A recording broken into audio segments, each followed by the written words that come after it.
Hey, good evening, everybody. Welcome to the Will Talks podcast episode number 7. Sorry for the delay if you've been waiting for us to come online. We just had a few technical problems this evening, but we managed to smooth that all out, and here we are. So I'm joined by my cohorts as usual, my buddies, Alvin, Big A, the Man Geek, and Rich, aka Rich Reviews. Alvin, say hello. What's up, man? What's up, people? Yo. And Rich, say hello, man. Hello, man. How you guys doing, man? How's the week been? For me, the week's been a bit headachy and stressful, as you know. It's my boy's birthday a couple of weeks ago, so just been trying to sort out his party. And so yeah, man, and so just running about trying to sort it out, and then trying to deal with his tantrums. So yeah, that's it, man. For those of you listening or watching, Luca could give a masterclass in how to deliver the perfect tantrum. Believe me, he's an expert. Big A, what you been up to, man? Yo, watching Stranger Things. That was a sick show. Saw that on Saturday. Saw the whole thing. I was only going to watch a few episodes. 7 in the evening, all the way till 2:30 in the morning. I didn't regret it. I didn't care. It was the show's wicked. If you've not seen Stranger Things, check it out on Netflix or via other means if you can. And Civil War came out on DVD, on Blu-ray, but I haven't managed to watch it yet. But I've watched some of the extras. And the extras are pretty good for once for a Marvel DVD because they went downhill a little bit. But there's a pretty cool 2-part documentary on it. But yeah, that's about it really. Is it out officially? Yeah, Civil War, the Blu-ray, yeah. I got it in the post on Monday. Oh wow! Okay, I haven't seen any other experience. Unless it's not supposed to be out until Friday, and I just got it early. I mean, I haven't, but I just haven't seen any like trailers for it or anything like that. But okay, I'm gonna look out for it. Yeah, I believe it's got its official UK release now. So yeah, it's out there to go and buy it, folks. So if you want to go get it. I strongly recommend you do because it's excellent. I haven't actually got around to getting my Blu-ray copy yet, but hopefully I'll be sorting that out in the next couple of weeks. So we'll get that sorted. Right, on today's show, we're going to talk a little bit about the era, the golden age of entertainment. Well, as far as we're concerned, because we're all old. The golden age of entertainment, which was the 80s and the 90s. We had some absolute classics of movies, music and TV shows that came out during that era that really kind of defined what a lot of what we see entertainment-wise today, and really kind of set a lot of trends for where things going. So we're going to go through some of our favorites. Hopefully you'll have some fun with us while we do it. But first of all, we'll just go through some of the news that's broken recently over the past couple of days. We had today is the 50th anniversary of Star Trek. For those of you watching this or listening on to the audio recording, you probably know that already anyway. But yeah, it's amazing that it's got to the 50th anniversary and it's still as relevant as it is. We spoke on previous podcasts and we've written on the blog about how much we enjoyed Star Trek Beyond and how revitalizing that movie was. So there's plenty of life left in the franchise yet, it seems. Guys, quick question. What was your favorite Star Trek show? Alvin? Sorry, favorite Star Trek? Show. Oh, show. You know what, right? This is a very unpopular opinion, but like when I was trying to get into Trek, like Enterprise happened, or it was because it was less confusing because it was the kind of like the beginning of everything. So actually, apart from the theme tune, which I hated, I actually quite liked Enterprise, and I remember watching like the whole of the every Sunday, I think it was, on Channel 4 in the UK, and watching like every episode. I didn't miss a single episode of it. That's how much I enjoyed it. But I didn't really catch the later seasons. But I liked the first season of that show. I thought it was good for non-Trekkies. I actually think that's the way to go. Enterprise. Okay. Cool. Rich, how about you? Oh, come on, man. I'm gonna stick with the original Coke, mate. Original Coke. Not that Diet Coke nonsense. Not that Coke Zero. Not Coke with lemon. Not cherry Coke. Not What's the other one? What's the other flavor of Coke? Vanilla Coke. Some of those flavors are nice, but you can't beat nothing. No, nothing beats like an ice cold original Coke. So like, I'm gonna go with the original series, man. Like Captain Kirk, Mr. Spock, Bones. Like I just think that they just really just got it right, and I think there was something that was missing from all the shows that came later that they just managed to perfect in the original series for me. I mean, aside from the fact that I grew up watching the original series of Star Trek, but it wasn't until I got to like I think it was like not even maybe my teens, yeah, my teen years. That's when the Next Generation came out. So I did watch that as well, and I did enjoy those shows. But the original series will always have it for me, man. So I'll probably go in this order: original series, Deep Space Nine, from I think when the Dominion War started. Things just got deep. Hey, you don't need to list things, man. Just stick to No. one. then One, bro. Alvin only gave one, so you get one. I'm done. I know I like to talk. I'm done. Trying to play hard and fast with the rules, bro.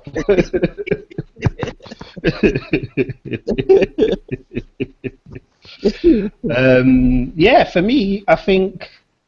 Do you know what? I think the Next Generation. Like, I do like the original. I love the original series, but some of it, for some reason, just feels so horribly dated to me. Really, really badly, and I can't look past like the way some of it is filmed and how some of the effects are. Yes, there's a charm to it, and obviously I get that they were working to a budget and there was only so much they could do, and so on and so forth. But Next Generation for me just felt like such a step up in terms of the quality of the acting, in terms of the quality of the writing, in terms of some of the themes that they tackled, the fact that they introduced the Borg, and Patrick Stewart, man, Jean-Luc Picard, he was just he was just the man. So I think for me it would be Next Generation, would be the one. All right, let's quickly rattle on. So Sony released some information about a new PlayStation console that is going to be released for home entertainment and for home enjoyment later on this year. I believe there's a slim version and there is one that's 4K compatible as well. I didn't follow the news that closely, so Alva, I'm going to pass the mic to you. Yeah. Was there anything that stood out from that, and is it worth even bothering with? Yeah, I mean, you've got the Slim, which is just a Slim PS4 as it is, and literally that's just it. It's just thinner, sleeker, that's it. And then you've got the Pro, which everyone was originally calling the Neo, which we thought would be like way more powerful and kind of be like the new Xbox One called the Scorpio, which isn't out until next year, but I'd have however many teraflops of whatever, and bring 4K to the living room and all that kind of business. And it does bring 4K, but it's just more like the Xbox One S. And I think it's like $100 more than the Slim.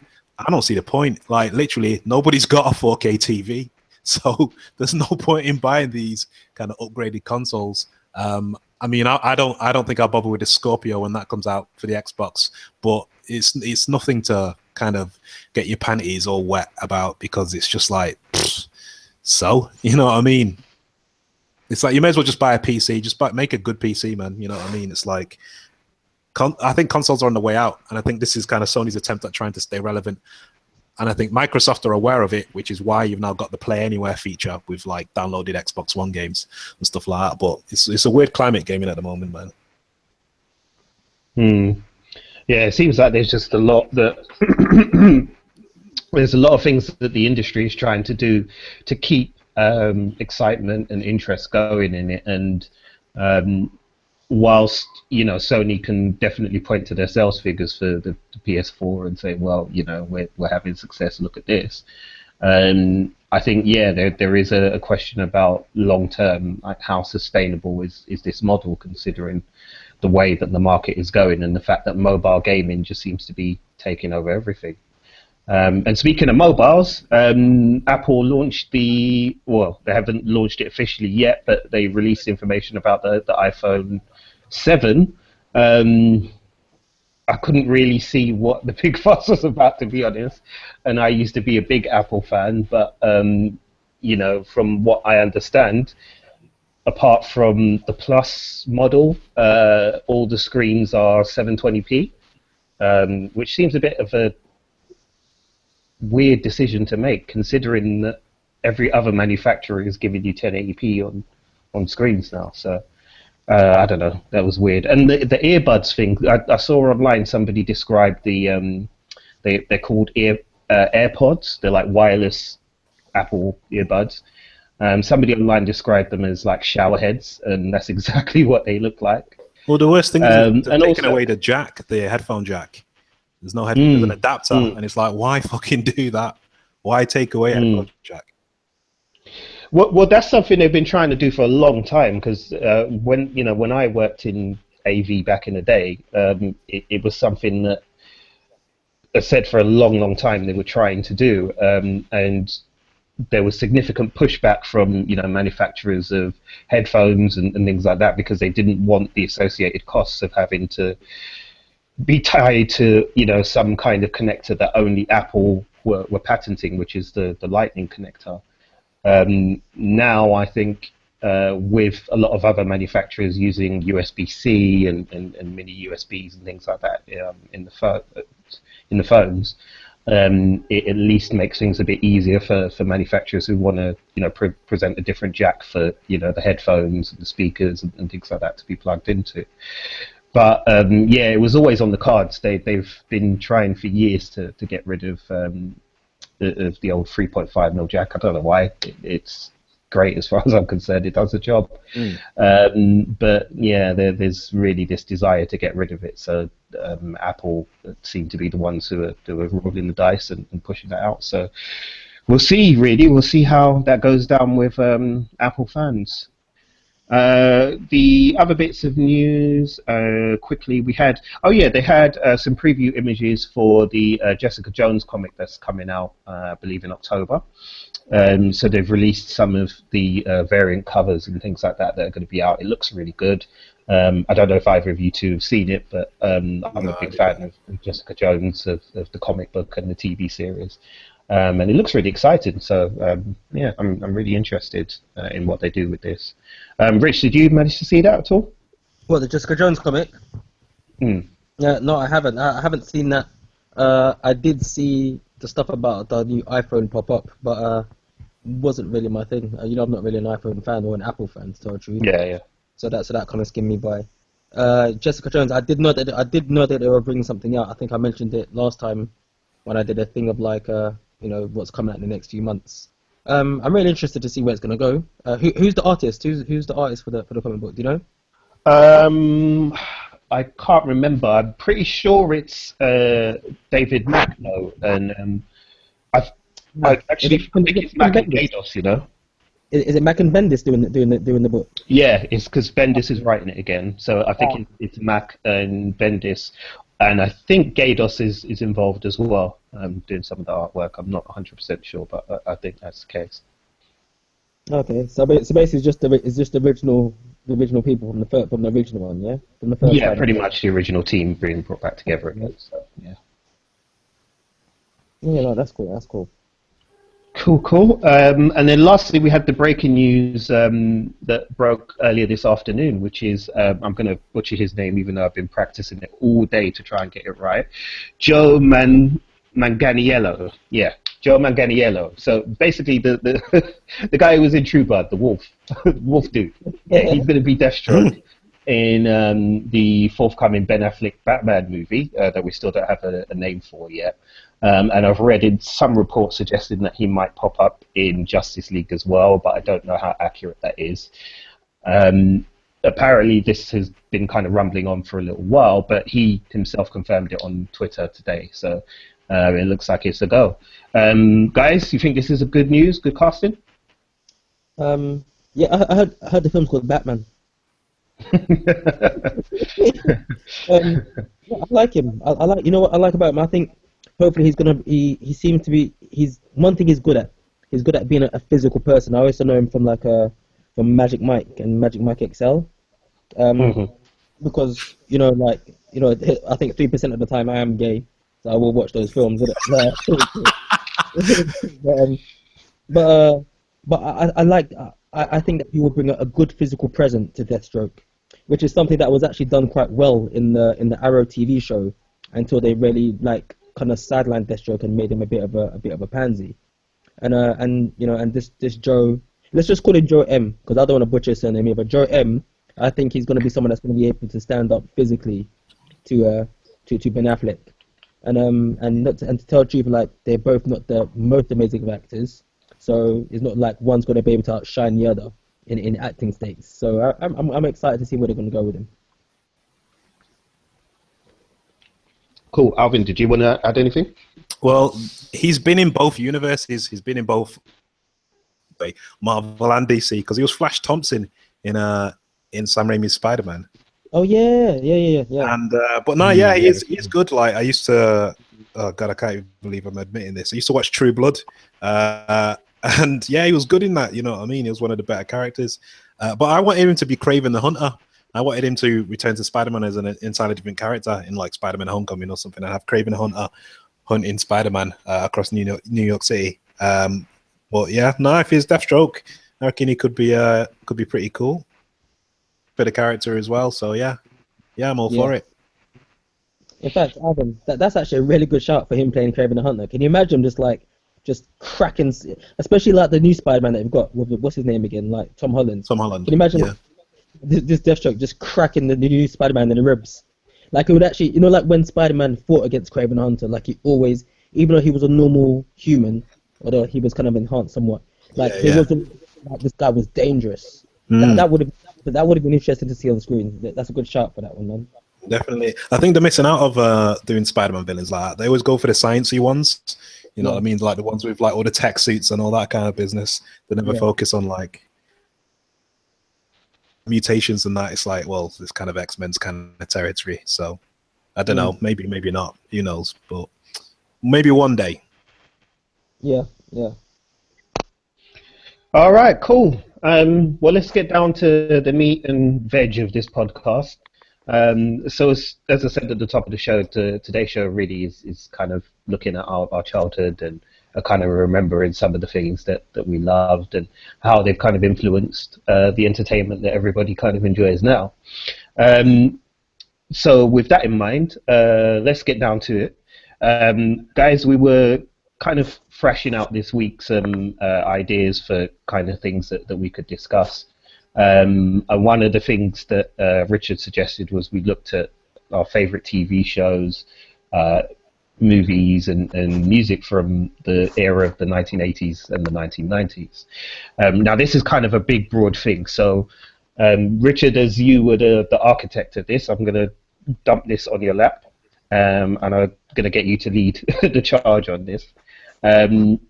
So, where did you want to start with Did you want to start with TV shows, movies, or with music, or we're just going to do it freeform like jazz? Yeah, we are. No, we can start with the TV shows, and I mean, let's start with TV shows. Like TV shows, just good. And you know what it was? I'll tell you what kind of prompted me for this, and it was after watching Stranger Things.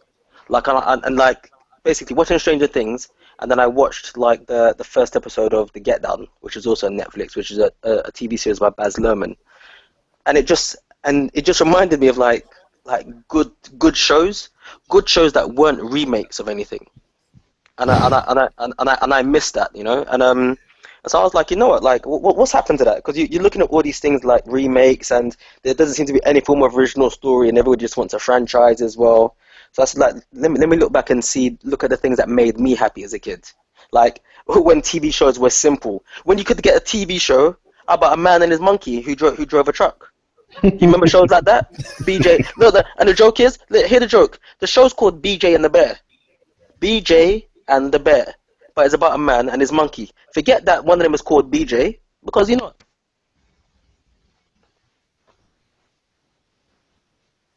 Oh, have we lost Richard there? Gone. Yeah, it looks like we've lost him, you know. It's mid-flow as well. I know. You know what it was? He was getting too excited. That was the problem. Okay, folks, we're going to try and get Richard back. But in the meantime, Alvin, did you want to jump in with anything and any views on sort of that era? Because I know you're not as old as we are. So Yeah, I'm not as old as you guys, but well, I may as well just start in it and with the TV shows, and then have Richard come back and do his. But yeah, I'm not as old as you guys, but luckily for me, repeats on in kind of like the turn of the 90s. So when the 90s began. So for me, like my early shows that I latched onto, like Hello? live action shows. Oh, Hello? you're back. Yeah, Yeah. sorry about that, All man. right, go on. You're halfway through. Go on. You're saying Where did I get to? I don't know. BJ, the name BJ, BJ and the Yeah, Bear. BJ and the Bear. but it's about a man and his monkey. Bruv, like, come on, like, like that's the best thing ever. Let me turn this camera off. Okay, cool. So, yeah, so and then I remember TV shows like The Fall Guy, which was basically, I remember like there was these things like you had these TV shows that were pale imitations of maybe films that might have done really well in the cinema, but it didn't matter. Like it just worked on TV. Like you had like The Fall Guy, which was like Lee Majors, who was like a stunt man by day, and during the nighttime he was a bounty hunter. Are you guys listening to to the idea that people had for TV shows back in the day? Like this is amazing. So yeah, so like I said, so after seeing like Stranger Things, it just reminded me that I do kind of miss that kind of innocence of TV shows when like I mean there's a clip in Stranger Things where I mean this is a bit of a spoiler but not really spoiler, where the police officer kind of breaks into like the installation where they're holding this whole secret science experiments, and all he does is just wait for the doctors to walk through the door and he sneaks into the door. You best believe that wouldn't happen these days because there's fucking cameras, Big Brother everywhere and all of that nonsense. But you see what I'm trying to say? Like there was an innocence and a naivety that I miss from that period, and Stranger Things really brought back that nostalgia for me. So for me, I mean like TV shows, one that would probably epitomize the 80s for me, the A-Team. Like like come on, man, you guys are fans of the A-Team, right? Yeah. Who's your favorite character? It's at the time when I was a kid. For me, it was Murdoch, but I also loved BA as well. You always love Love them all at the end of the day, but yeah, I was more of a Murdoch kind of guy. Yeah, Jason. For me, it was Murdoch, BA, Yeah. and probably Hannibal as well because I liked Hannibal. Okay. Cool. No, for me, it was Hannibal and Faceman. Like Because of the ladies with face, man. Like to get the ladies, is that what it is? Yeah, of course, man. And he had the red Corvette. He had the red Corvette, man. He had a red Corvette. Go faster lines in them. They had, the two red lines that go across the front. Yeah. So if you're a kid, remember, if your car has lines in it, that means your car can go faster. It's been proven by scientists. Yeah. I used to have a chopper bike that had go faster stripes on it. Yeah. And I used to ride that so fast down the hill because I used to live in Forest Hill, and there was a major hill that we used to go down, and I used to ride the chopper down with the go faster, and it had same as Faceman's car had the two kind of white stripes, go faster stripes on either side of it. Yeah. So when he used to see me riding down it, so the other kids I used to play with used to call me White Lightning, didn't it? Yeah. So I used to ride down the hill and I was like, White Lightning! White Lightning! Okay, I've got you beat. Listen, me, and a couple of people in primary, this when we were infants, we had go faster stripes that we drew ourselves on our fucking trainers. Oh my god. When I drew stuff, that's commitment, man. It physically made me faster. Scientists have proved that as well. Just to let you know, man. But yeah, so like like TV shows like the A-Team, The Fall Guy, $6 Million Man, like from the 80s, I just love those type of shows, and they just really made me feel happy, like watching them and just seeing the simplicity in it, but at the same time just keeping you so entertained. So I think that's pretty something. Oh, and obviously that was the same thing for the 90s, but obviously in a slightly different way, where we had bad fashion, bad dancing, bad haircuts, but yet everything was just so cool for that period. So I think that's my little introduction to kick it off. So you guys can take over. Okay. Well, we didn't get you to commit though, man. Again, you're not committing, bro. What do you mean? Commit to some shows, man. Oh, That's what I'm asking you. okay, all right. Then if that's the case, so so I'll do a show from the 80s, right? Let me my list. That'll make me commit. Try to put me on blast on this live thing. Wow. Let me see. The show I had for the 80s, one that would epitomize the 80s for me, but it wasn't my favorite show, was a show called Terrorhawks. You guys remember that show? Yeah. Mm-hmm. Yeah. That's Okay. the puppets. Pardon? You remember snippets of it? No, it's the puppets. Yeah, it was the puppets. Hold on. So you remember that show, Alvin? Yeah. Vague memories. When I see pictures of it, Yeah. I have vague kind of feelings about it. On the real, Alvin, because I know we're older than you, yeah. But Yeah. Are you one of those Africans that has a fake passport? Because you remember shows, bruv, that you don't know for the year that You know what? William. I can remember like stuff from when I was extremely young. So Yeah. I don't know if it tells you. It's a boring story, but you know when Ghostbusters 2 came out, Yeah. I would have been like 4 years old. Yeah. Right? I remember seeing the video for On Our Own by Bobby Brown Yeah. on Top of the Pops and not realizing that Ghostbusters was live action, because to me it was the real Ghostbusters, which was a cartoon, you know what I mean? That's what I was familiar with. Yeah. And then I see this video and I can see that they've got proton packs in that. Yeah. And it kind of confused me because I didn't know what it was. Yeah. Because I didn't know there was a Ghostbusters movie and I didn't know there was a Ghostbusters 2. It wasn't until that I then kind of it wasn't until I saw the first movie that I figured out, okay, it's actually a film. And then it wasn't until I actually went abroad that same year that I saw the first movie that I then got the coloring book for Ghostbusters 2. And I read that. And then when Ghostbusters 2 came on TV, I know this. I've got the freaking coloring book. And so the whole thing confused me. But yeah, I remember old shit. For some reason, I just remember old shit for some reason. I don't know why. Juju. But okay. But Probably. no, in fact, I'm not going to talk about Terrorhawks. I'm actually going to stick with the A-Team. I just think it was a show that really epitomized the 80s and the violence of the 80s, but yet there wasn't really any form of like real physical violence in it. I mean, there was no real actual violence. It was just kind of shooting the ground, wasn't it? And then, the thing is actually only, I think, 1 or 2 episodes where you actually see blood. And I remember one of those episodes being an episode where Murdoch gets shot. And you know, they're called filler-in episodes. Is that on the plane? That's on the plane, isn't it? I couldn't even remember. But basically, like, I remember he gets shot, and they just use that. Oh no, I'm thinking of the one where he gets blinded. Sorry. I remember the episode. but they used the episode when he gets shot just to use it just for flashbacks. So it's kind of like I remember reading an article years ago, like when you make a series, like there's certain episodes that are pivotal to let's say an ongoing storyline, and then there's some episodes that are just filler-inners, and then there's some episodes which they will use to save money. So if you've got an episode that just concentrates on flashbacks, all you've got to do is film the beginning, all you've got to do is film the end, and then you can use the rest of the episode to just grab scenes from other episodes. And that was the only time, I think, or one of the only times that you actually see blood, or you see one of the A-Team like physically truly get hurt. And but like you've got like 5 years of 5 years of this TV show of people being blown up, being punched in the face, doing all of this stuff, but yet nobody actually got hurt. And I think that's something that I remember like adults being a bit apprehensive about kids watching the A-Team, or some adults when I used to go to some houses, but no, it's too violent and it's this and it's that, because as boys and girls who love the show, they might think that we might rap and tumble too much. But like when you look back at it, the show was completely tame compared to some stuff that's out there now. Like it's like really, really tame. But to me, that's the show that epitomizes the 80s for me. That whole macho, army. Everybody wanted to be in the army or the police or a fireman.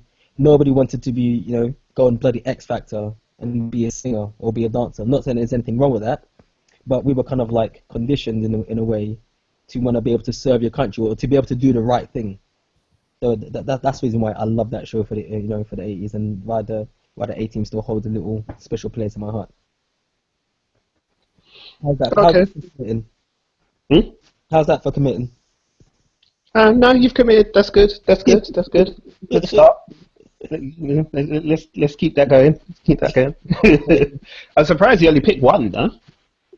No, but the thing is, like, I didn't want to choose. I didn't want to choose too many. Like, I mean, I could have gone. I could have gone like really, really left field. But like 18 for me is just a show that I just like. I could watch it now, and like, and it's good bad 80s TV show. So like, yeah. So let me just choose that, and I'll be happy with that.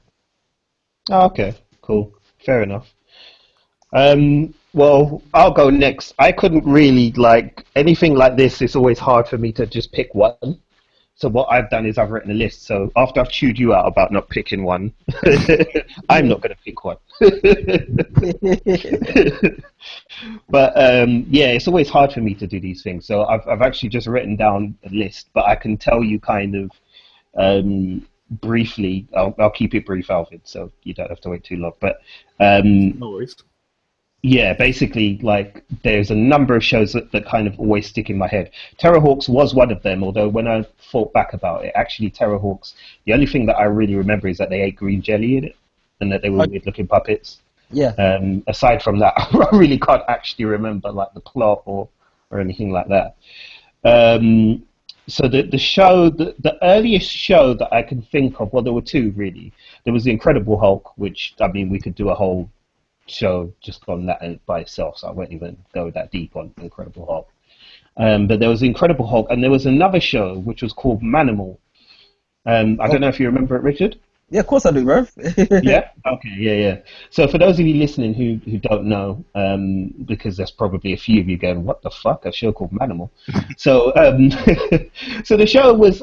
I mean, I can't remember the plot exactly. I still don't remember how he I can tell you managed the to plot. do this.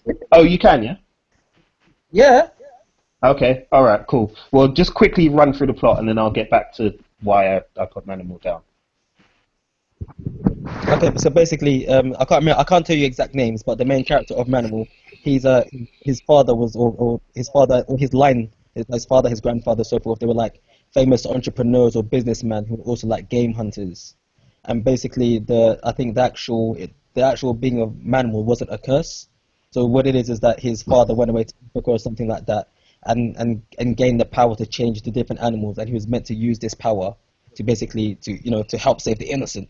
And then obviously he passes away, and then that basically I think got passed on to the child, or to the next person in line, who basically ended up being Manimal for the main TV series.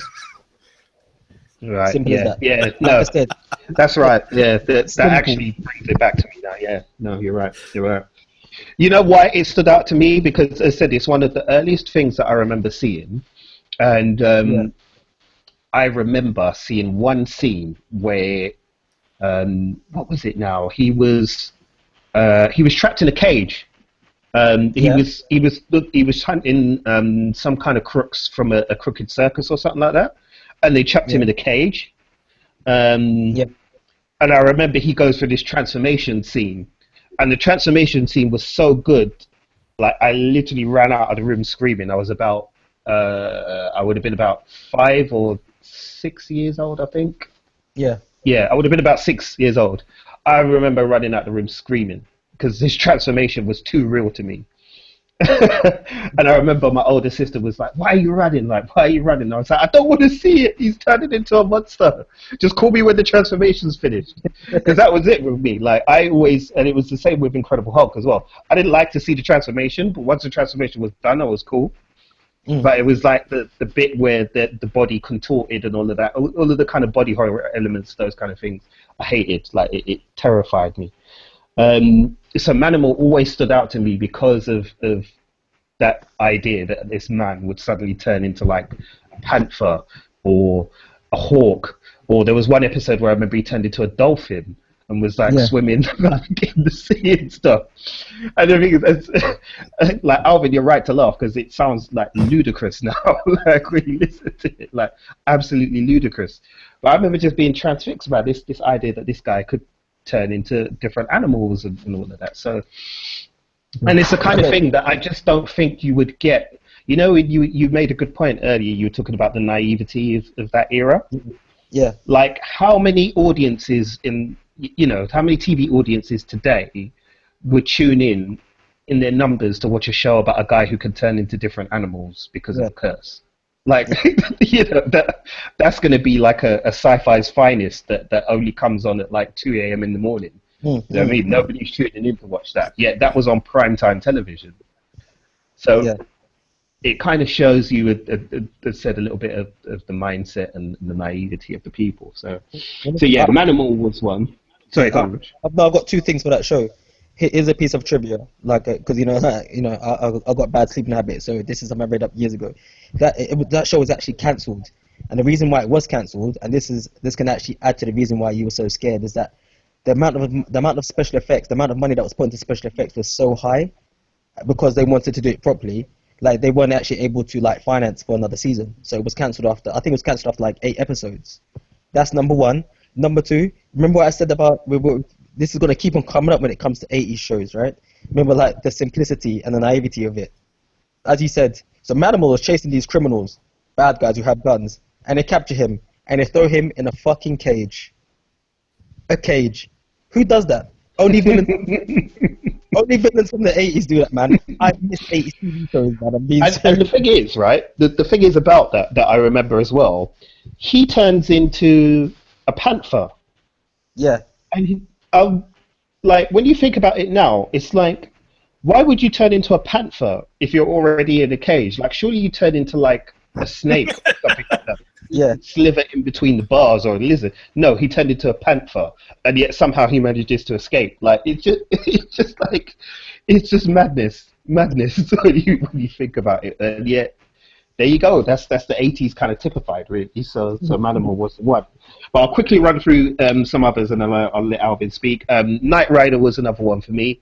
I used to love Knight Rider with Kit and Michael Knight and the Knight Foundation, and Hasselhoff was just like the king as far as I was concerned.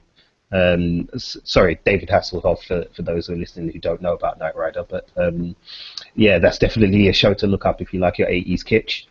Knight Rider would be perfect. And funny enough, I think Knight Rider would be perfect for like a remake, but like a kind of like a R-rated piss take remake.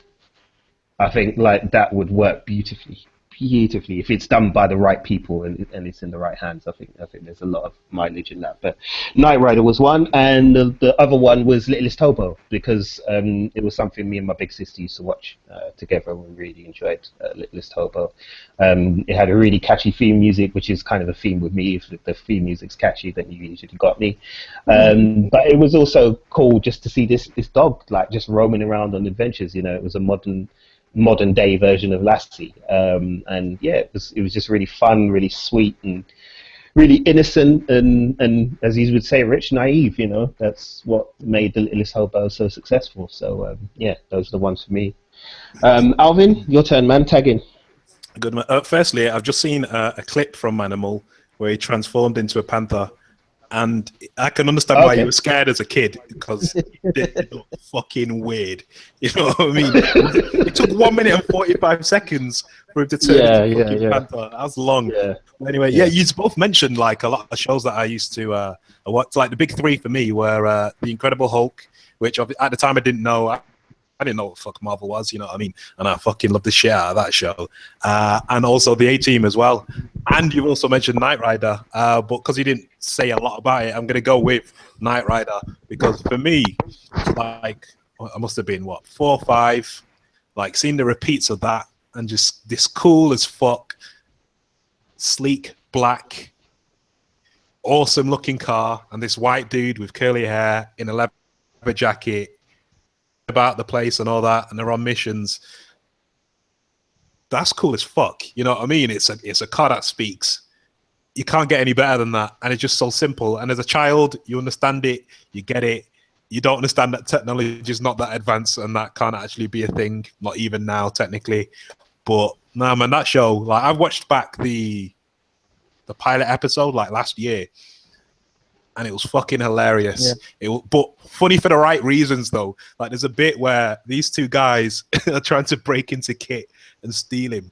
And, like, one of them throws a brick at the window. And it deflects off Kit and hits the guy back in the head. And it's just hilariously, just glorious, funny moment. And all the way through the pilot episode, they're trying to rob Kit loads of times. And, like, it's just a cartoon-like kind of thing. But yeah, man, that show, no, it's a quality show. And the remake that they did do in 2008 was such a disappointment because it had the potential to be good. But yeah, Knight Rider for me was fuck yeah, and that music always stayed with me as well.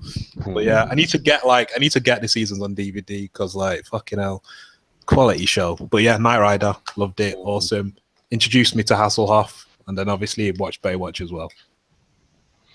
Yeah, no, I always remember that scene where they tried to throw the brick through the window and it bounces off of the window and hits the guy in the face.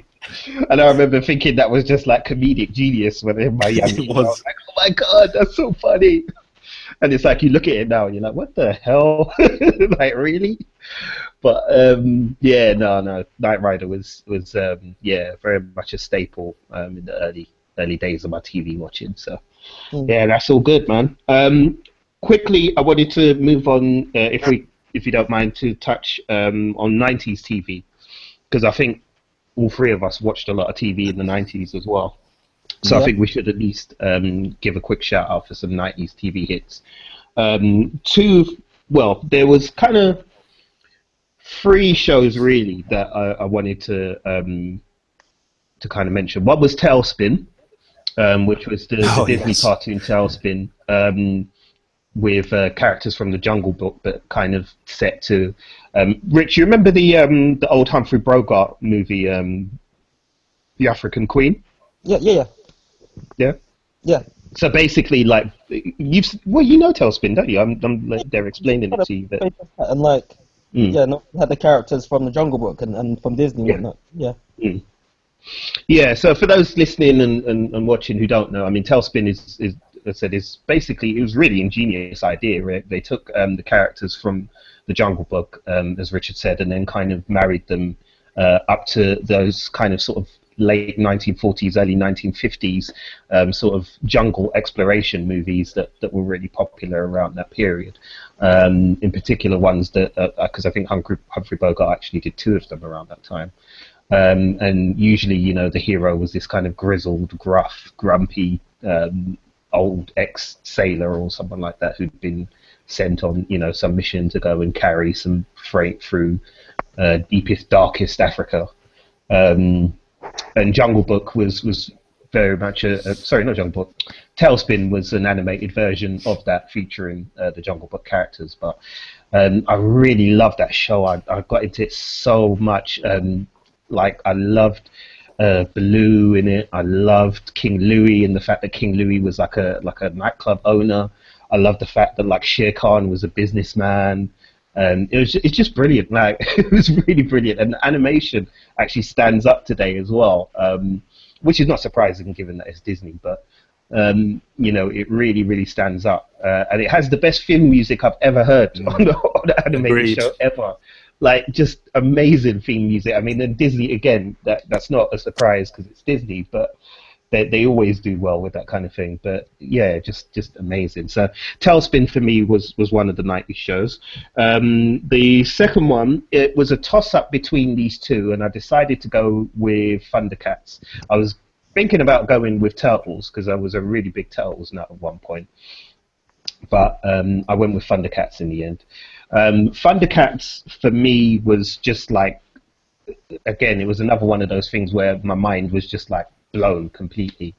I especially loved the animation in Thundercats. It was like nothing I'd ever seen before.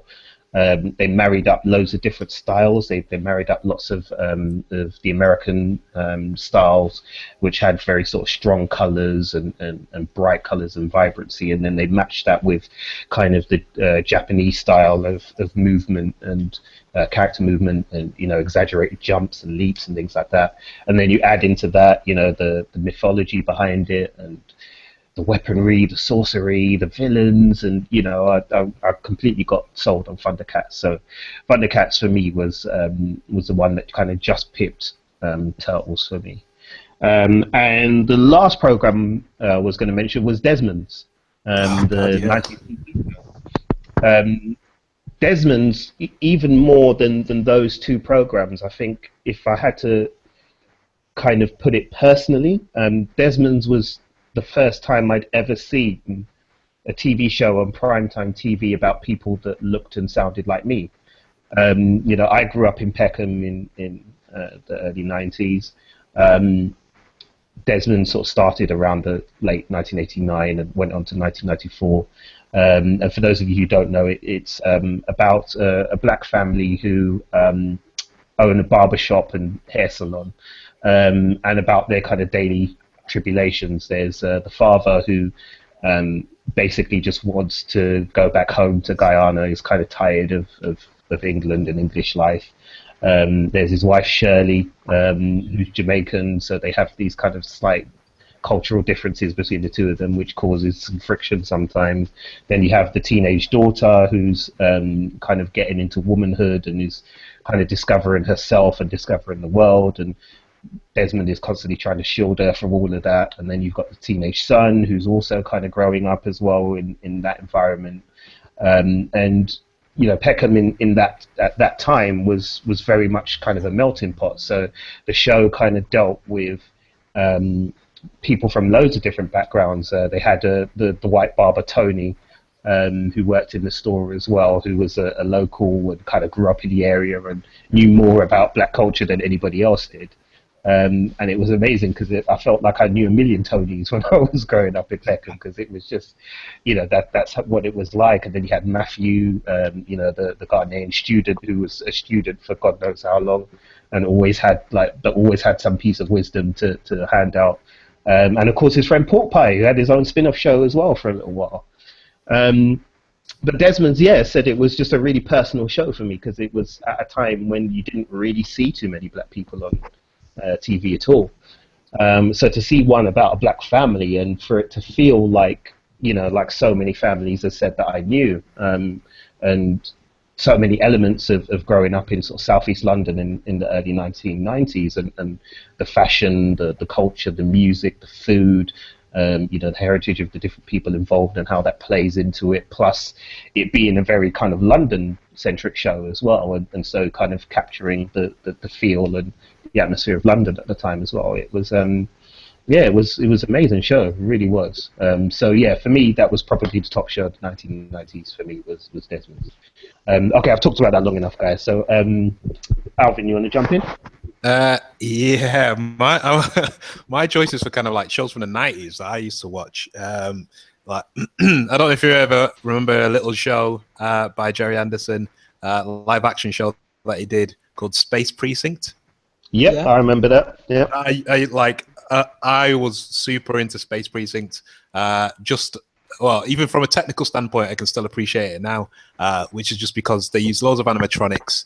They used quite a bit of CGI as well, mixed with model work, and they pretty much used every trick in the book to kind of like bring this live action story about this planet and policing this planet to life and all that business. And I even got the issues that were published by Manga Entertainment. They did 6 comic book issues, I think it was 6, and I've got them all still. And I really, really loved that show. And it was just cool. It was just cool to see. And Idris Elba's in like one of the early episodes, but he's been dubbed over, and it's really weird to see because now he's like a mega star, and he would never get dubbed over because everyone loves his voice. But yeah, that was like a big deal. And I also used to watch this show on a Saturday on BBC One. I think it was like after the National Lottery, and it was called Bugs, and it was kind of like an espionage show, but it's really fucking cheesy. Like, I didn't realize how cheesy it was at the time, because everything was like, it was all about technology in that, and like, you know, fucking satellites, this, that, and the other, lasers, and all this kind of business. It's like everything just looks like super cheesy and cardboard. But yeah, Bugs, like, I loved the theme tune. I thought it was really cool at the time. And yeah, nobody pretty much remembers that show, but I was a big fan of it. Wasn't it BBC made? It was, yeah. It was a BBC show. The BBC were really at the forefront of that kind of thing, you know. They really were. Like, Bugs I remember really, really well. And yeah, they were always, and this is where I do have to give them credit, whether it's Bugs, whether it was like Spooks, like that some people listening to this will be familiar with. You know, whether it's any of those types of shows, they're usually always at the forefront of it. So they usually, even before it becomes like a big thing, they're dealing with, those issues and basing shows around that. But yeah, Bugs, I remember it was a lot of fun. It was kind of like a takeoff of not quite Mission Impossible, but like, it was that kind of Kind of, thing yeah. in terms There's a of lot of corporate spies. espionage going on. Yes, yeah. Yeah, it was more Yeah, I kind of filmed it. corporate thing. Filmed in the Isle of Dogs, which is a place I ended up working in. I Mm. didn't realize until years later that's where they filmed it all. I was like, I know all the places where. When I watch it back, I know all the places where they're filming, which is really odd. Yeah, so it's mad. Rich, your 90s choices? Okay, cool. Choice? So I'm just gonna do like a little honorary mention, like just kind of coming up when you brought up Desmond. But for me, it would be like one of them would be the real McCoy, just for the simple fact that Oh shit! Yeah. and basically and it goes back to that thing of what you said, Jason, about watching a TV show where you have people that sound and look like us. Not that we're trying to alienate ourselves from other people. Oh, and just in case the other people don't know who maybe just might be listening to this, because these podcasts have now been uploaded onto SoundCloud. Guess what? Some of us are black. In fact, all three of us are black. But that doesn't matter. What I'm trying to say is that we come from a period here. There was a bit of like segregation, and but not so much, so to speak. I don't want to dwell on it too much. But the real McCoy, it was something similar to Desmond's, and the thing is that up until that point, from what I can remember being a kid, especially like there was always that thing of the American dream. So the only thing that we ever had before something like Desmond's or the real McCoy came was the Cosby Show. And because it's in another country and there's that American dream, there's always that kind of like fantasy type of thing behind it, where it's like maybe it's not something that you'll ever get in the UK, and you'd have to move to the States to get it. So when something like Desmond's did come along, it like you said, it really like you were able to sit down and just enjoy it. And the other thing that the Desmond's and the Real McCoy both did is that it educated. Well, I think I'd like to think they educated quite a lot of people in the UK anyway. Like I remember going to like school and like my white friends or like my Asian friends would be say like hey Rich, you good? Or I'd be like, hey Michael, you good? And they'd be like, yeah man. So they'd be doing impressions of pork pie and stuff like that. But it was a show that even though it was black centric, it did also focus a bit on other cultures as well, and how these cultures should be integrated in a country like this, because we're generally not segregated. We're we're all the same, we all come from the same place. So the real McCoy that's one of the reasons why I like that, as the same reason why I like Desmond's. And also the thing about the real McCoy as well is that it was a stand-up show. It was a half-hour stand-up show that was just dedicated to these black comedians. And I loved it. And they educated on history, and they also made you laugh as well. So that's an honorary mention that just kind of rides the coattails of your choice for Desmond's, Jay. Mm-hmm. But for two 90s TV shows, I knew you guys were gonna choose like a couple of cartoons and stuff. So I didn't choose one. The first one, is Due South. You guys remember Due South? Oh my god, dude! When I was 10, that was like, for some reason I loved it. I have no idea why. Show. Because Paul Gross was just really good, and so was Diefenbaker. Them two made that show for me, man. Paul Gross and Diefenbaker. Okay, so I'm gonna break it down for any of you guys that don't know what Due South is. It was probably at its height, I think it was one of the most watched, if not the most watched, BBC show of that period. That wasn't homegrown, if you get my meaning. So much so that they did a Baywatch, and when the series was cancelled because it actually didn't do too well in America, the BBC put some money behind the show itself to keep it running. And the premise behind the show was about a Mountie. Some of you guys don't know what Mounties are. I think they're like the equivalent of, I wouldn't say they're the police force in Canada, but there's some form of. But they are, yeah. They're the Royal Mounted Police Force, I think, is what they're. Yeah. And it's about a guy. What's his name again? I can't even remember the guy's his actual name. I've just drawn a blank as well. I just remember Diefenbaker. I know the actor's name is Paul Gross. Yeah. But I've forgotten his character's name in the show. But yeah, just Diefenbaker.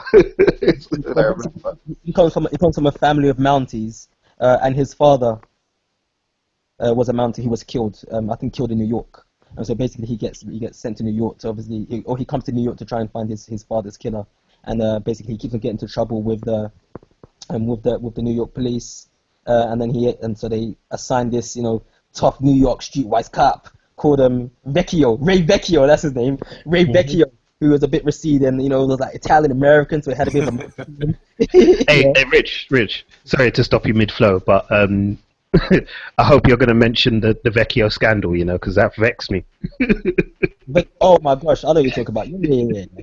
I think I know what you're talking about. But if I don't bring it up, you can bring it up. And then basically, so it's basically like imagine Lethal Weapon with a New York Italian American cop and a Canadian Royal Mountie whose original partner, who actually is with him there, is a deaf husky called Diefenbaker who understands sign language. Now, I'm gonna keep on coming back to this. You see the simplicity of these shows, but yet how they keep you coming back for more.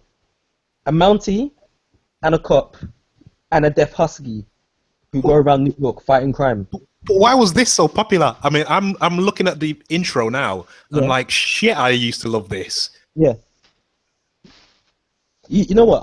I break it down to this. The character that Paul Gross played was, he's number one, he's a good-looking guy. I remember like my mum watching it and going, he's really, really good-looking.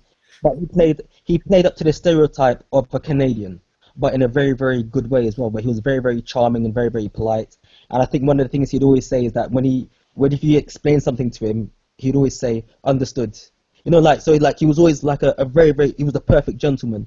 But the thing that I loved about it was that the thing that he used to pull off, he was almost superhuman, so to speak. I mean, he was better than Sherlock Holmes. I remember him being captured once, and the way how he managed to basically got hold of like a cell phone or like some form of phone, and not cell phone, like a phone, and he managed to dial with his nose, and basically was able to explain to Ray where he was by the smell and by all these other things, and by the noises, and he was able to find out figure the code of how to get out of the thing because of the touchpads, and he made something about the most amount of keys that would have been pressed. He was just a smart man, but it was those type of things that just kept you entertained.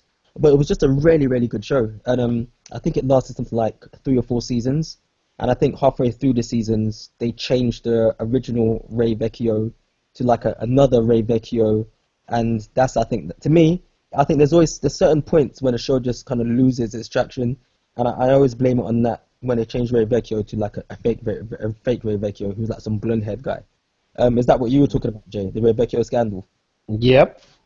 Bloody Callum Keith Rennie, man. He weren't Vecchio. It's a bloody travesty. How he changed the actor mid-show? Ridiculous.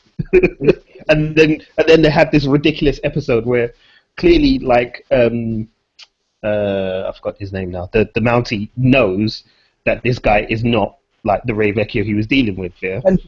So they make a plot thread out of it where he's constantly like, "You're not Ray," and he's like, "Yes, I am. I'm Ray," and he's like, "No, you're not."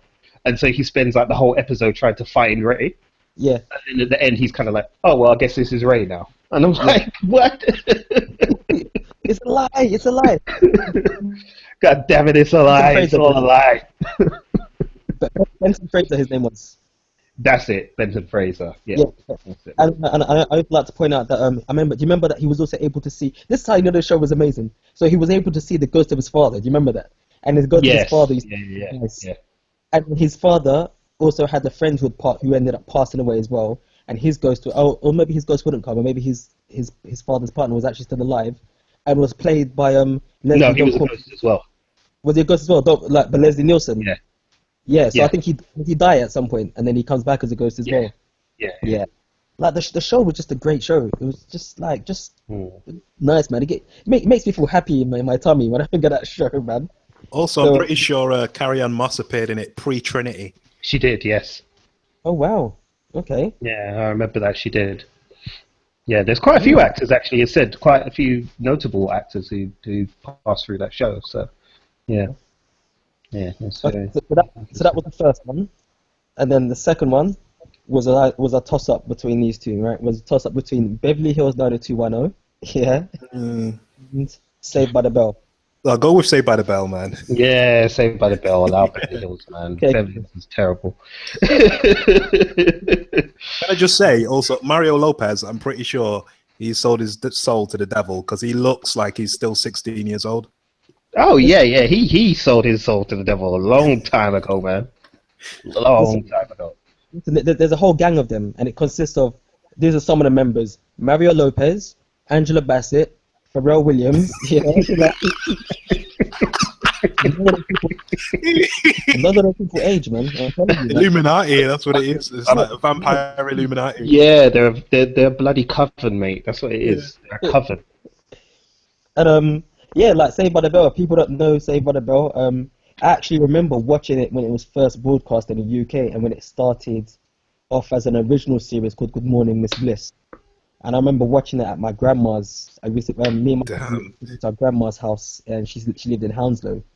And yeah, and basically, Good Morning Miss Bliss was a show that was about this teacher called Miss Bliss, and then she, and just her being a teacher and having to deal with these children. And and I think there were two of the children. One was Screech and one was Zach, and they weren't actually main characters. They were supporting characters. And I think that lasted for like a season or half a season or something like that. And then basically they made the spin-off, which kind of took over the show, which was Saved by the Bell, and they changed things up a little bit. And I just remember first being introduced to. I mean, I remember seeing Good Morning Miss Bliss as a kid, and then seeing Saved by the Bell like a couple of years later. And I remember like literally watching the first episode of Saved by the Bell and going to sleep. And in my dream, I was part of that gang. And when I was besotted, like I was like, yeah, man, like this is the one, like this is the one. Yeah, the hot chick Kelly Kapowski. You had, you had the rich black chick, Lisa. You had the geek Screech. You had the jock, AC Slater. Then obviously you had, like the all-around American, square-jawed, blonde-haired, blue-eyed bad boy, but he's really a good guy. Zach Morris. Like they were the gang that I wanted to be part of, man. Like they were just so cool. Even when I look back at it now, like they shouldn't be, but they were. And like there's always the standard episodes of like, hey man, I need to study for my finals. Oh man, I can't get any sleep. Or I keep falling asleep. Hey, take these pills. They'll help you stay up, and you can study for your finals. And that was like a drug episode. And then one of them gets addicted to drugs, or one of them gets addicted to smoking. Like there was always these certain types of episodes where they were kind of informative or infomercials. But because they used these characters, they were like, hey, we can talk to to the young ones by using this type of show. So and even when it was dealing with such a dangerous or a scary topic, it still felt like really, really lighthearted. And like I said, and that just reminds me again of that whole innocence of those type of shows where it was fairly black and white. Like drugs are bad, simple as that. Whereas when you watch quite a few shows now, not that I'm hating on them, but you'll get a TV show or a film, and if one of the characters is a stoner, it's pretty much a God-given. Like you're not gonna bat an eyelid, which I don't mind because I think God put it here on this earth for you to smoke. Not that I'm admitting that I do that, but I was gonna say you might want to backtrack out of that really quickly, So yeah, you never know who's listening, bro. Saved by the Bell. I just love that show because the fashion, the music, the dancing. AC Slater's mullet, you can't even fucking knock that. That mullet was amazing. That mullet had muscles of its own. And what else did I really enjoy about it? Oh yeah, that it gave us Jessie Spannell, who was the tall chick, who was played by Elizabeth Berkley, who went on to star in Showgirls. Batman. So yeah. Wow, and look where her career's gone ever since, huh? Okay, cool, man. Alvin, did you give your bit for the 90s? Oh yeah, I did. Yeah. You did, didn't you? Yeah. Sorry, my bad. No worries. You were paying attention. I've been clock watching in it because we've only got about 25 minutes left. Oh Jesus. So yeah, we've actually been going on for a bit. I didn't realise it. So yeah, we're gonna have to rattle through these pretty quickly now. So we've done TV shows. We can have a look at movies quickly. Movies for me, God, I would have loved to have done a whole thing about movies, but as said, we're pressed for time. So basically, I couldn't really pick out any films any one film that defined that era for me of the 80s or the 90s. So I just kind of put together a list of films that came out around sort of mid to late 80s and the early parts of the 90s. So the films that I put together was The Lost Boys, because it kind of married together kind of the things that I liked, which was teenage rebellion, vampires. It was kind of edgy. It had Jason Patrick in it, who for some reason I really liked. I don't know why. I've watched Wayward Pines recently, and I'm like, why did I like you? But but I really like Jason Patrick for some odd reason. And obviously because it had the twins in it. What were their names again? Edgar and Allan, was it? Yeah. Yeah. The Front Brothers. Yes, that's them. So yeah, Lost Boys was a film that I remember really enjoying from the 90s, and it's funny enough, it's something I can still watch now. I think I've still got it on DVD as well, actually. Now I look at my DVD shelf in front of me. Yes, I do, and I haven't watched it in some time, but so I might have to do that. But yeah, Lost Boys is definitely a film that is up there for me. What else did I put on the list? Trading Places. It was a toss-up between Trading Places and Coming to America. It came down to it was a fag papers difference between the two, but ultimately I went with Trading Places just because everybody in it's so good. Everybody is just so good in that movie. And I just don't think there's anything like, I look at comedies now, like if you look at, for example, Get Hard, that came out recently, that's kind of like a play on Trading Places, but just isn't a patch on it at all in terms of like the quality of its humor, the skill in the way it's written, the storyline, nothing. Like it just doesn't even come close. And Coming to America is a movie I love as well, and it's so quotable. There's so many good quotable lines from that movie, but I think Trading Places just nicked it for me because of the fact that, as I said, the entire cast in it is just so good. Another one, 48 Hours, another Eddie Murphy movie, absolute classic action movie from the mid-80s. Nick Nolte is grumpy best. Eddie Murphy is quick-witted best. It's just like the car chases, the shootouts. James Remar as a villain. Like, come on, man. Like, how more 80s can you get than that? And then two slightly left field choices. La Femme Nikita, which is Luc Besson's debut film from France. That is a really, really good movie. For anybody who hasn't seen that movie before, I would say definitely go and check that out. It's an amazing movie, and it still stands up today as well. And the last one, of course, I couldn't let no John Woo pass by. The Killer. The Killer is just like, well, it's a film. I think if I ever die like tomorrow or anything like that, I'll put in the will to bury me with my DVD copy of The Killer, because that's a film I just can't do without. Uncle Chow, man, he's my guy. Like he's my guy. So yeah, that was my list of 80s movies. Alvin, did you want to run through yours quick? Yeah, so first up we have The Never-Ending Story. Oh man, I was so close to putting that down as well. That film, like when I first saw that movie, it kind of fucking scared me a little bit because the animatronics were a little bit too fucking vicious looking, especially Igmok, the messenger of the nothing. Hated his eyes in the dark, fucking shit me up. Some of the stuff in there, I don't know how the fuck they did it. Obviously, I do know now, but as a kid, I was like, what the fuck is that? And why does it look so real? But yeah, quality film. Also, next up would be The Goonies, which is never a film that I owned, but it was a film that I would always watch on TV and enjoy the fuck out of. It would make me want to go on adventures, but I lived in Manchester where there are no adventures, so, screw me, whatever. All I had was this film to enjoy, and that was about it. And obviously, I'm going to give you a mention to Ghostbusters, because Ghostbusters is the one, but, it's too obvious of a choice. But Short Circuit 2, because I recorded this on TV one time, and I just fucking loved it.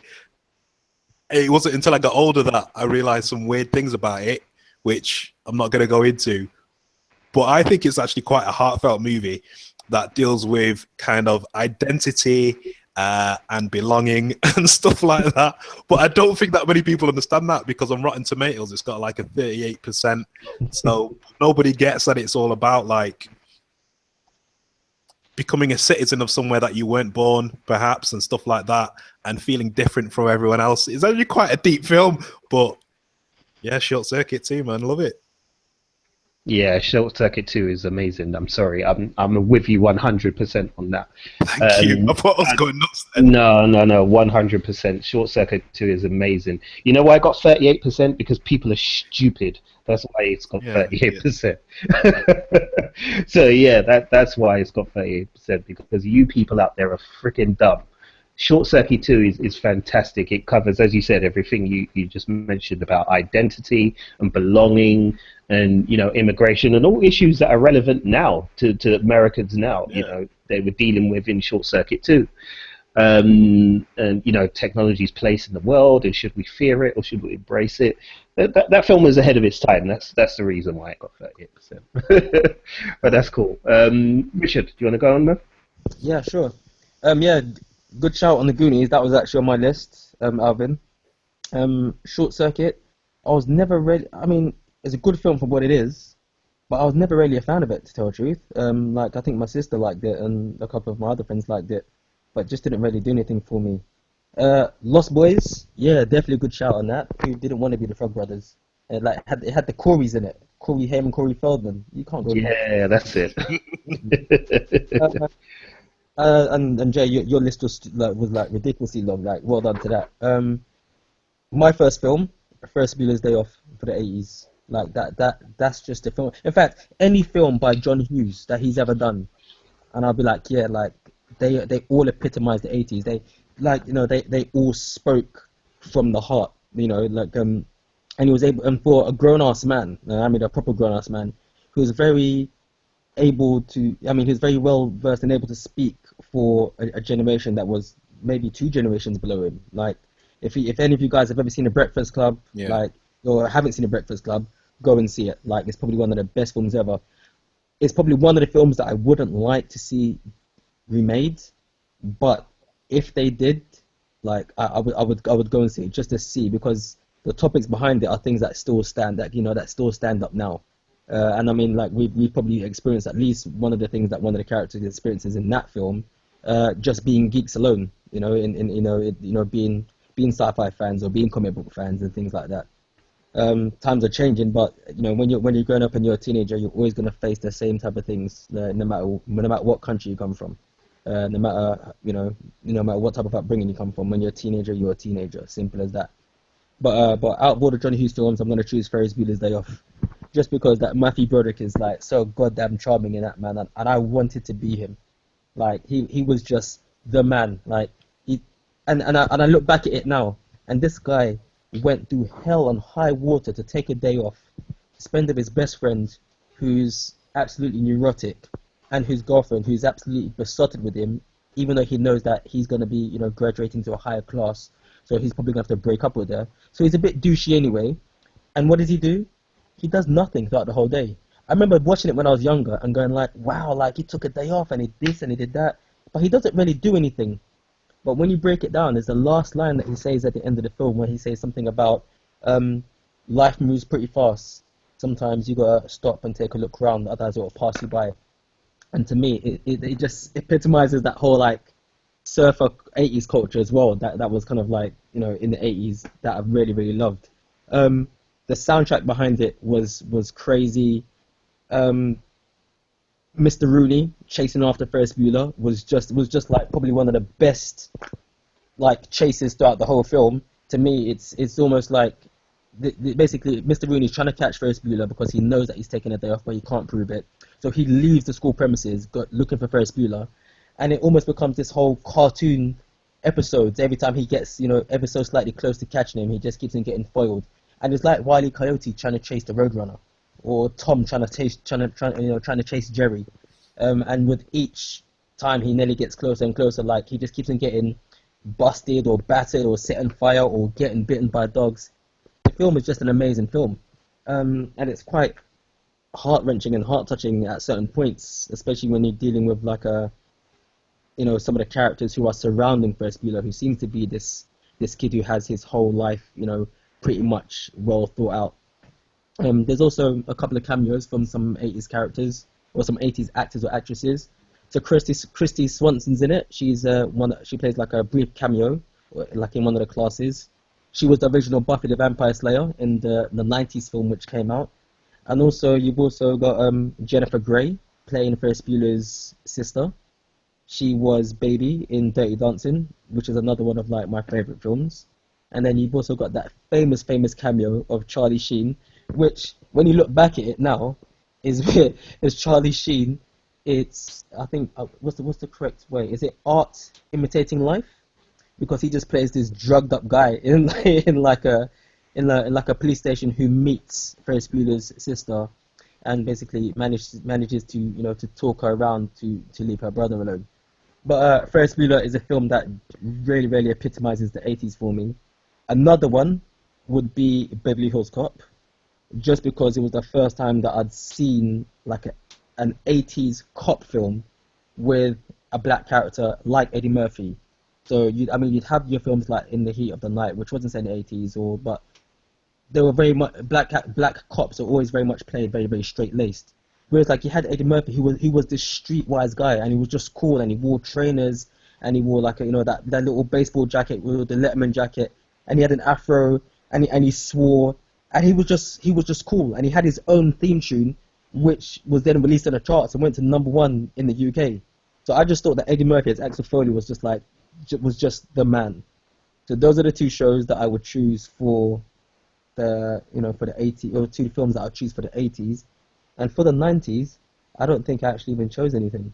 So I'm sorry, I'm gonna have to cut my rant there. That's cool. No worries, man. We're running low on time anyway, so you probably just saved us the running over. So that's cool. That's cool. Well, yeah. Hopefully, there's a few suggestions that we put out there for you, for those of you watching or listening.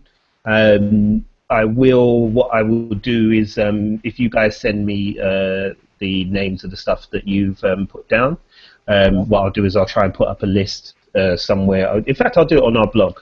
So if you go to our blog or our website, oolongtalks.com, what I'll do is I'll actually collate a list of the things that we've put together, so you can find them, find out more about them, and hopefully watch a few of them and get involved with it.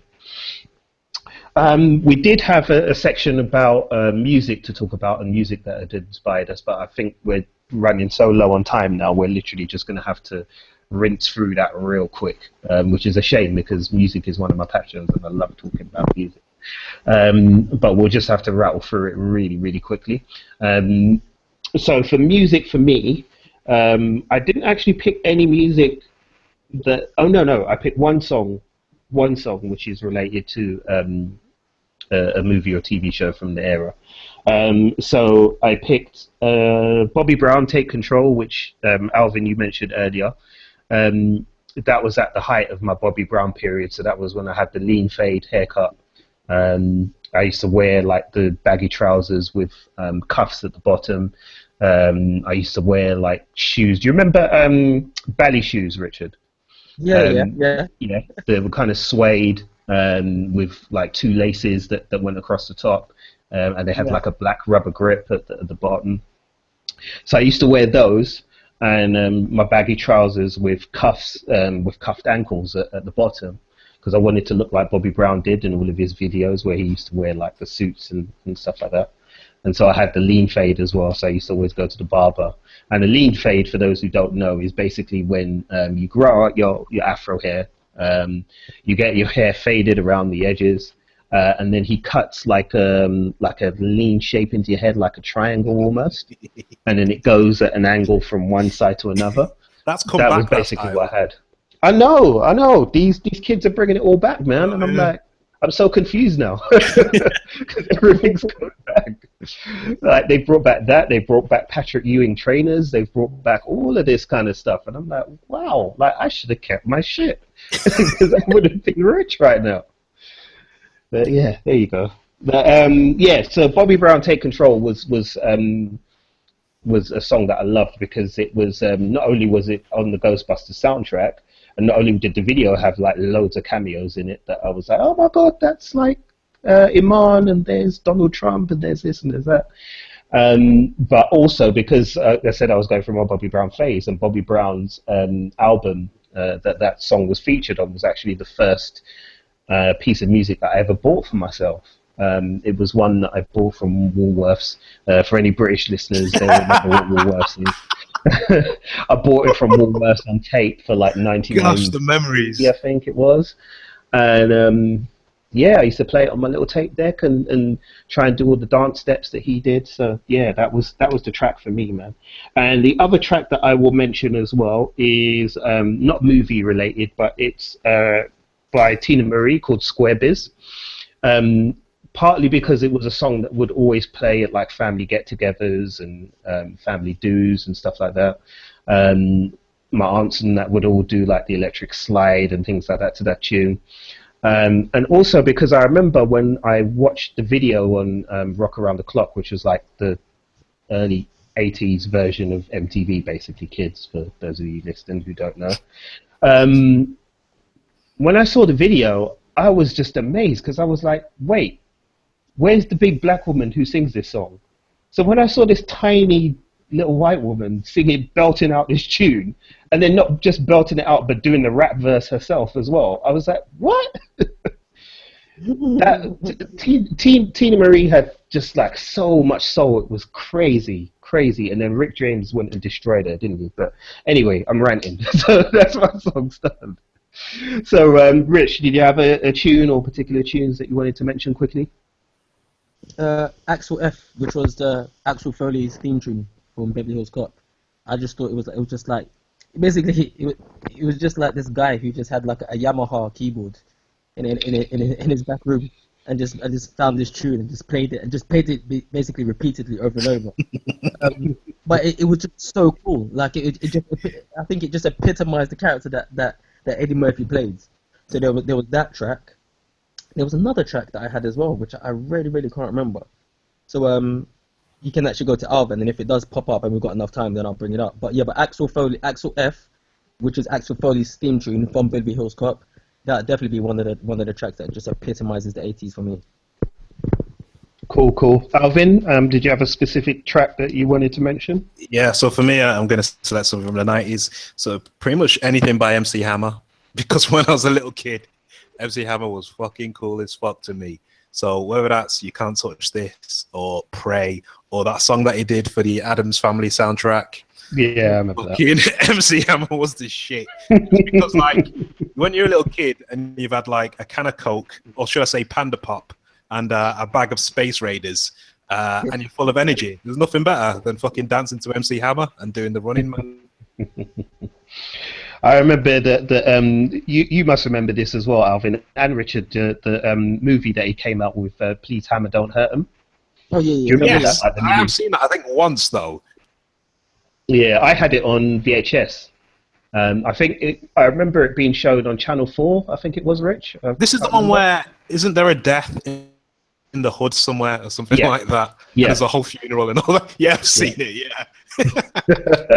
And it was just the most implausible bloody like crime film you've ever seen, where like skinny MC Hammer was able to. I specifically remember one scene in a boxing ring where he goes to confront the one of the warring gangs who's responsible for like the death of this person. I can't remember who the person actually is now, but you know, they're in the gang and they're in the ring, and he kind of strides into the ring and he's like, and he walks through the ropes and he's getting up in this guy's face, and he's a good like 3 inches shorter than the guy whose face he's getting up in, and you're looking at it and you're just like, you ain't backing up nobody, man. Like, you ain't backing up nobody. Like, who are you fooling? This is not believable. But then at the same time, to me, I was like, I don't care, it's MC Hammer. So yeah, I remember that. I remember that well. I do remember that well. Well, here's one for you. Because I don't. Obviously, you guys must remember. It was remember the MC Hammer Vanilla Ice beef that was happening in the 90s. Yeah, I remember that. Yeah. Oh, do you guys remember that when? I do. Yeah. His film Vanilla Ice came out of his film, Hmm. Was called Cold as I've never Ice. seen that Vanilla Ice. Cold as Ice. Yeah, listen. Yeah, you're not missing anything. It's bad as an Easy Hammer film. Yeah. Yeah. I don't know why they were beefing because both of their films are bloody shit. So I don't know why. But I wonder who's got the most there money you now go. out of both of them. From what I can remember, I think that Vanilla Ice actually he owns quite a successful renovating company, and he also does quite a lot of charity. He had his own TV show, or he might even still have it now. So he was doing alright for himself, and I think Hammer became a pastor.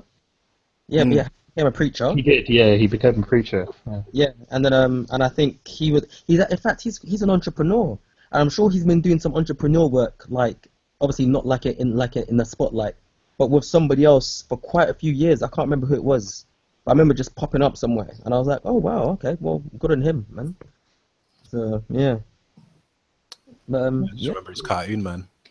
that was Yeah. Oh God. And them fucking talking shoes. Yeah. Don't remind me, man. Jesus. Jokes. I Okay. quite enjoyed it. I think. You know what, Alvin? I think that's a good place to stop. Because At the really, time, I not don't now. want to have to. I don't want to have to get into the talking shoes, man. But all right. Well, I think we've covered it, guys. So yeah, we've given the audience a lot to think about. So for all of you watching or listening to the audio broadcast on SoundCloud, as said, what I'll do is I'll put up a list of everything that we've covered here because there is quite a lot. So if there's anything you haven't heard of or you're hearing of for the first time in the podcast, then if you go to the blog, I'll have a blog post up in a couple of days and you'll be able to check out the things we've been talking about. And as said, you can kind of make your own decisions. Also, if you want to let us know what you think about the 80s or the 90s, or if you had any specific memories or things that you loved and you grew up with that we didn't cover, let us know. You can always drop us an email. Our email is woolongtalkspodcast@gmail.com. Or you can holler at us at social media as well. We'll go through the social media links and things just before we end. But before we wrap up for tonight, let me do a couple of quick shout outs. I wanted to say a big thank you to a new fan and a new listener. Well, he's not new really. He's been listening for a little while, but Dean, I wanted to say a big up to you, man. Thanks a lot for your support. Thanks a lot for your encouragement and for the art that you keep coming with as well. We're definitely going to start using some of that artwork on the website, so keep an eye out for that. But I'll let you know when we get to the point where we're actually uploading everything with that as well. So Dean, big yourself up. I wanted to also say a quick shout out to the guys from the Too Uncool podcast. Dean and Massey, the podcast is just brilliant, man. You guys have got to listen to it. It's called Too Uncool Podcast. It's really funny. Two really funny but intelligent guys. So you know, it's a real good blast. And again, they've been real good supporters of us as well. So check them out. Just type in Too Uncool Podcast into Google, and you will find them. And yeah, that's about it for me, I think. What I'll do also is give a quick recommendation as well. If anybody has been watching Narcos, or Narcos season 1 and season 2 has started, and it is brilliant. It is just as gripping as the first season was. I was a bit skeptical as to how they were going to carry this thing on because I'm quite a fan of, well, not a fan, but I'm quite interested in the history of Pablo Escobar and how his history is tied into Colombia and to the drug trade and how the country's developed and so on.